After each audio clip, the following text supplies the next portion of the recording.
Welcome back to the Chem Vibes, your go-to channel for unraveling the mysteries of chemistry. Today, we're delving into the chemistry behind processed meats. From nitrites to heterocyclic aromatic amines, we'll uncover the science and health concerns lurking behind these savory delights. Processed meats like corned beef, bacon, sausage, and hams are staples in many diets. But did you know they undergo chemical processes that can impact our health? Let's dive into the chemistry. Okay, so processed meats, they undergo various chemical reactions and transformations during their production, leading to their distinct flavor, texture, and appearance. One key process involved in the chemistry of processed meats is the curing, which typically involves the addition of salts and nitrites. Nitrites lead to transformations with meat protein called myoglobin, producing pigment molecules called nitrosyl complexes, and it's what's responsible for the characteristic pink color of cured meats such as bacon and ham.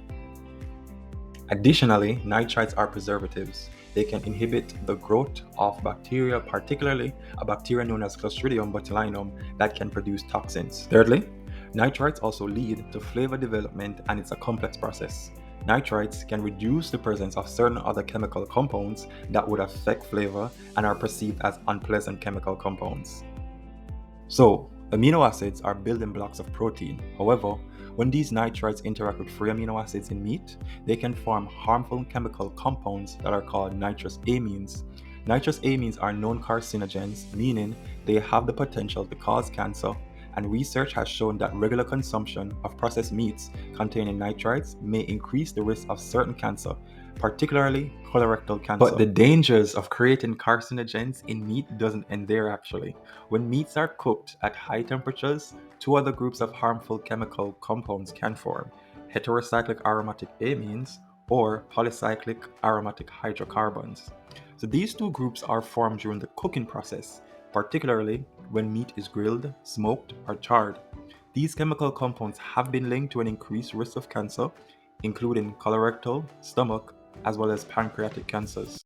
Some studies have shown that the amount of heterocyclic aromatic amines can also be reduced by the addition of foods with antioxidant potential. Meat marinated with several ingredients is used for the improvement of flavor, tenderness, and moistness, but can also reduce the formation of these harmful chemicals. Some chemists have shown the impact of marinades made from beer and red wine on the formation of these heterocyclic aromatic amines using pan-fried beef.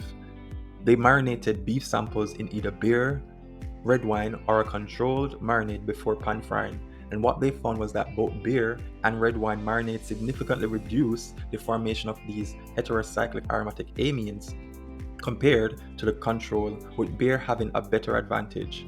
And this is because of the type of antioxidants that are present in these beverages. Recently, another group of researchers showed that by adding apple juice to beef patties, this could drastically inhibit the formation of these heterocyclic aromatic amines also. So overall, these experiments further confirm that our cooking practices and diet can affect our health. Reducing our consumption of both processed and unprocessed meat, avoiding grills and smoked meat can help with our exposure to these chemicals. So as we continue to unravel the chemistry of our food, it's essential to stay informed. By making mindful choices and understanding the science behind our food, we can strive for a healthier future. Until next time, stay curious.